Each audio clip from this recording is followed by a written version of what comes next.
चांद को लेकर बहुत एक्साइटेड रहा है, क्योंकि जब जब इंसान ने आसमान में उस चमकती हुई चीज को देखा तो उसने हमेशा इंसान को सोच में डाले रखा कि आखिर उस चमकती हुई चीज पर क्या होगा।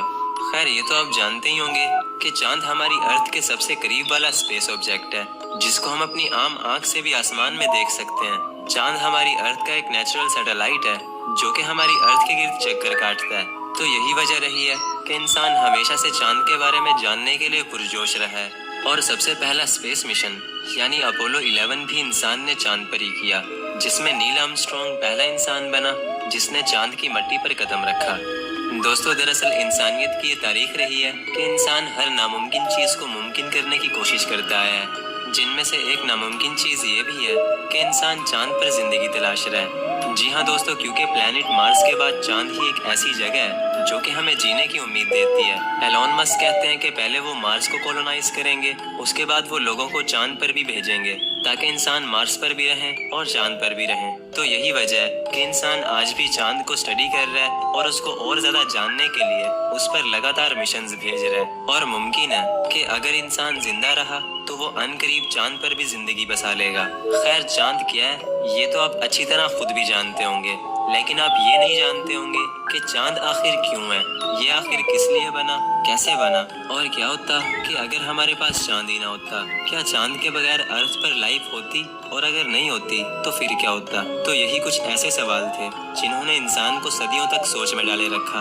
और इन्हीं कुछ सवालों का जवाब जानने के लिए इंसान को वक्त में पीछे जाना पड़ा, यानी उस वक्त जब कोई चांद ही नहीं था। तो जब इंसान ने चांद को वक्त में पीछे जाकर देखा तो इंसान को समझ आया कि आखिर ये चांद है क्या। तो जी हाँ दोस्तों, आज का ये वीडियो चांद को स्टडी करके बनाया गया है। इस वीडियो के अंदर हम चांद के बनने से लेकर चांद पर बसने तक की मुकम्मल कहानी को डिटेल से डिस्कस करने वाले हैं। तो हमेशा की तरह ये वीडियो भी काफी ज्यादा इंटरेस्टिंग होगा, इसीलिए इसको एंड तक।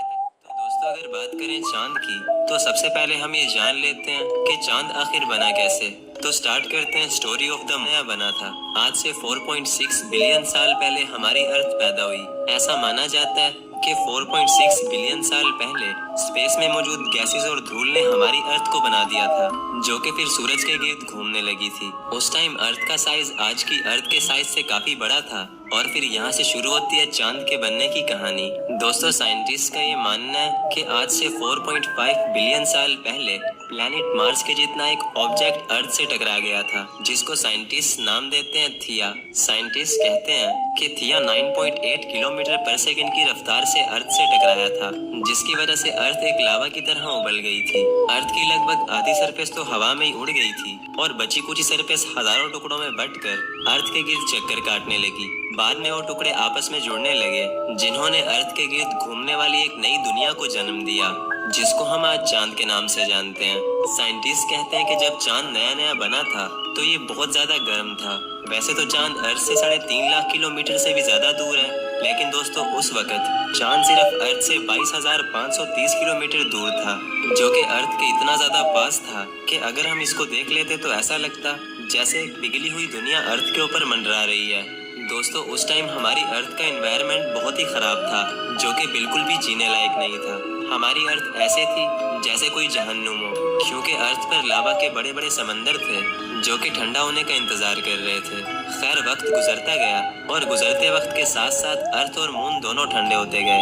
अर्थ जो पहले एक जहन्नुम थी, वो धीरे धीरे अपने ऊपर एक सॉलिड सरफेस को बनाने लगी। हमारे चांद पर भी सरफेस बन चुकी थी और हमारा चांद बिल्कुल साफ सुथरा था, यानी जैसे आज उस पर दाग धब्बे हैं तो उस वक्त चांद पर कोई भी दाग धब्बे नहीं थे। अब सवाल ये है कि आखिर चांद पर ये दाग आए कैसे। तो दोस्तों, हुआ कुछ यूं कि जब अर्थ और चांद ठंडे हो रहे थे तो उस वक्त एस्ट्रॉइड और मीटियोर्स की बारिश होती थी, जिसको साइंटिस्ट नाम देते हैं LHB, यानी लेट हैवी बम्बार्डमेंट। LHB एक ऐसा टाइम था जब हजारों मीटियोर्स आसमान से गिरते थे और अर्थ और मून से टकराते थे। ये एस्ट्रॉइड्स कई मिलियन सालों तक अर्थ और चांद से टकराते रहे, जिसकी वजह से चांद पर दाग लगे और अर्थ पर लाइफ स्टार्ट हुई। जी हाँ दोस्तों, ऐसा माना जाता है कि आज से 4 बिलियन साल पहले जब चांद ठंडा हुआ तो चांद के साउथ पोल पर एक बहुत बड़ा इम्पैक्ट हुआ, जिसकी वजह से चांद के साउथ पोल पर एक बहुत ही बड़ा गड्ढा बन गया। उसके बाद चांद पर लगातार ऐसे इम्पैक्ट्स होते रहे जिनकी वजह से चांद जो पहले बिल्कुल व्हाइट था उस पर दाग लगने लगे। वो जगह जगह से डार्क ग्रे कलर का होने लगा। चांद पर धब्बे बनते गए और चांद के उन धब्बों को साइंटिस्ट नाम देते हैं मारिया। दोस्तों, मारिया के बनने के भी कुछ मिलियन सालों के बाद चांद पर फिर से इम्पैक्ट्स होने लगे, लेकिन ये इम्पैक्ट्स पहले वाले इम्पैक्ट से काफी छोटे थे, जिनकी वजह से चांद पर बहुत सारे छोटे छोटे गड्ढे बनते गए। ऐसे ही दोस्तों, अगर अर्थ की बात करें तो आज से 4 बिलियन साल पहले आसमान से मीटियोर्स की बारिश होती थी। वो मीटियोर्स वैसे तो अर्थ पर तबाही मचाते थे, लेकिन वो अपने साथ एक बहुत ही खास चीज लाया करते थे, और वो खास चीज थी पानी। जी हाँ दोस्तों, अर्थ पर शुरू से पानी नहीं था, बल्कि वो एस्ट्रॉइड्स और मीटियोर्स जो अर्थ पर गिरते थे अपने साथ पानी की एक छोटी सी अमाउंट को लाया करते थे। ये मीटियोर्स कई मिलियन सालों तक अर्थ पर बरसते रहे, जिनकी वजह से अर्थ पर पानी जमा होना शुरू हुआ, जो कि अर्थ पर लाइफ स्टार्ट होने की वजह बना। अर्थ जो पहले एक जहन्नुम थी, वो धीरे धीरे अपने ऊपर एक एटमॉस्फेयर को जन्म देने लगी, क्योंकि अर्थ पर समंदर बन रहे थे जो कि इवेपोरेशन करने लगे। तो इन सब के चलते अर्थ को एक सूटेबल एनवायरनमेंट मिला जो जिंदगी के लिए जरूरी था। अब दोस्तों, ये तो हो गई बात चांद के बनने की और अर्थ पर लाइफ स्टार्ट होने की। तो अब हम बात कर लेते हैं चांद के कुछ साइंटिफिक फैक्ट्स के बारे में, जो कि साइंटिस्ट ने हाल ही में डिस्कवर किए। तो ज्यादा टाइम नहीं लेते और वीडियो को कंटिन्यू करते हैं। Number 1, shape of the moon. दोस्तों, चांद जो हमें एक बॉल की तरह दिखाई देता है, ये असल में एक अंडे के जैसा दिखता है, ठीक ऐसे ही जैसे हमारी अर्थ है। क्योंकि दोस्तों, हमारी अर्थ की शेप भी बिल्कुल राउंड नहीं बल्कि ऑबलेट शेप है, जैसे कि एक ऐसी बॉल जिस पर किसी ने पाँव रख दिया हो। इसी तरह दोस्तों, पूरा चांद कभी भी हमेशा एक साइज का नहीं होता।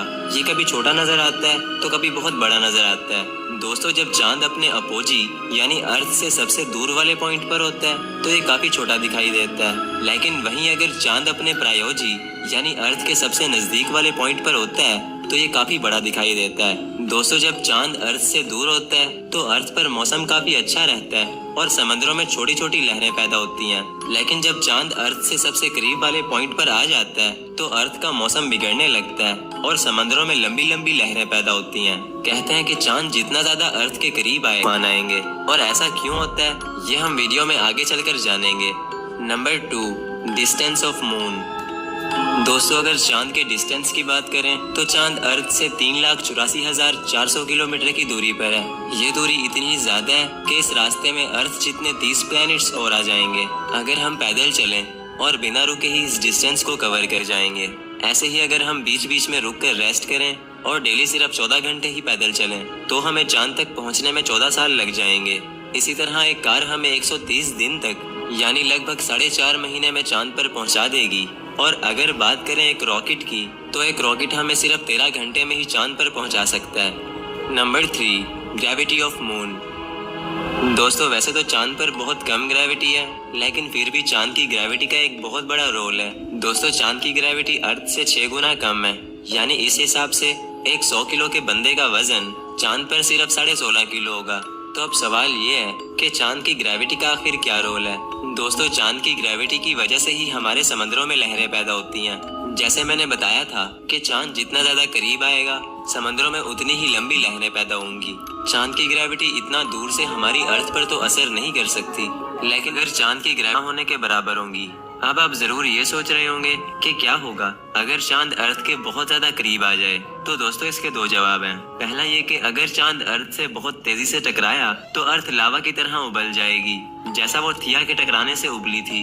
और दूसरा जवाब ये है कि अगर चांद घूमता हुआ धीरे धीरे अर्थ के करीब आता गया तो वो अर्थ की हाई ग्रेविटी बर्दाश्त नहीं कर पाएगा और टूटकर छोटे छोटे टुकड़ों में बट जाएगा, जिससे वो अर्थ के गिर्द एक रिंग बना देगा, जो कि सुनने में तो काफी कूल लगता ही है, लेकिन अगर ऐसा हुआ तो दुनिया तबाह हो जाएगी। क्योंकि चांद जैसे जैसे अर्थ के करीब आता जाएगा तो वो समुद्रों की लहरों से दुनिया को तबाह करता जाएगा। साथ ही साथ बहुत सारे जलजले आना शुरू हो जाएंगे और वोल्केनिक इरप्शन बढ़ जाएगा, जिसकी वजह। लेकिन दोस्तों, घबराने की कोई बात नहीं, क्योंकि चांद हर साल 1.5 इंच अर्थ से दूर हो जाता है। ये कभी भी अर्थ के करीब नहीं आता। चांद पहले भी अर्थ के बहुत करीब था, लेकिन जैसे जैसे वक्त गुजरता गया चांद सिर्फ अर्थ से दूर होता गया। और दोस्तों, जैसे चांद की ग्रेविटी की वजह से अर्थ पर जलजले आ सकते हैं, तो ठीक ऐसे ही चांद पर भी अर्थ की ग्रेविटी की वजह से जलजले आते हैं, जिन्हें मून क्वेक्स कहा जाता है। Number 4, size of the moon.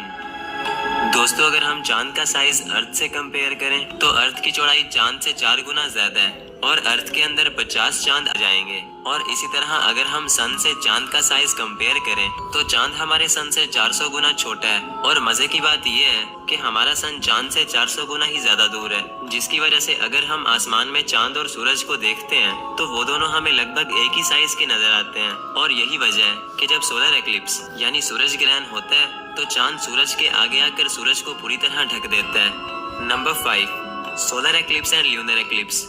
दोस्तों, सोलर एक्लिप्स यानी सूरज ग्रहण साल में 2 से 3 बार होता है। और ये तो हम जानते ही हैं कि सूरज ग्रहण तब होता है जब चांद सूरज और जमीन के बीच में आ जाता है। लेकिन दोस्तों, अगर हम बात करें उस वक्त की जब लोग ये सब नहीं जानते थे कि सूरज ग्रहण क्यों होता है, तो उस वक्त चाइनीज लोग ये मानते थे कि सूरज ग्रहण के टाइम पर एक बड़ा सा ड्रैगन सूरज को खा जाता है, जिसकी वजह से सूरज काला हो जाता है। तो वो चाइनीज लोग उस ड्रैगन को भगाने के लिए ऊटपटांग हरकतें किया करते थे। इसी तरह अगर चांद ग्रहण की बात करें तो चांद ग्रहण हर महीने होता है। ये तब होता है जब अर्थ सूरज और चांद के बीच में आ जाती है। चांद पूरी तरह से अर्थ के साये में आ जाता है, जिसकी वजह से चांद का रंग बिल्कुल लाल हो जाता है। ये हर 29 दिन के बाद होता है, जिसे लूनर एक्लिप्स यानी चांद ग्रहण भी बोला जाता है। Number 6, rotation of moon. दोस्तों, अगर आपने कभी नोटिस किया हो तो हमें हमेशा चांद की सिर्फ एक साइड ही नजर आती है। हम कभी भी चांद की दूसरी साइड नहीं देख सकते, क्योंकि दोस्तों चांद एक ही साइड लेकर अर्थ के गिर्द रोटेट करता है, जिसको टाइडल लॉक भी बोलते हैं। हमारी अर्थ तो स्पिन भी करती है, लेकिन दोस्तों चांद कभी भी स्पिन नहीं करता, तो हमें सिर्फ चांद का एक ही चेहरा नजर आता है। तो चांद की जो साइड हमें नजर आती है उसको हम नियर साइड ऑफ मून कहते हैं, और चांद की जो साइड हमें नजर नहीं आती उसको हम फार साइड या फिर dark side of the moon भी कहते हैं। Number 7, moons atmosphere. तो दोस्तों, अगर बात करें एटमॉस्फेयर की तो अर्थ पर एक बहुत ही अच्छा एटमॉस्फेयर है, जिसकी वजह से अर्थ पर जब रात होती है तो उससे पहले एक शाम भी आती है, यानी रात एकदम से नहीं होती बल्कि धीरे धीरे से होती है।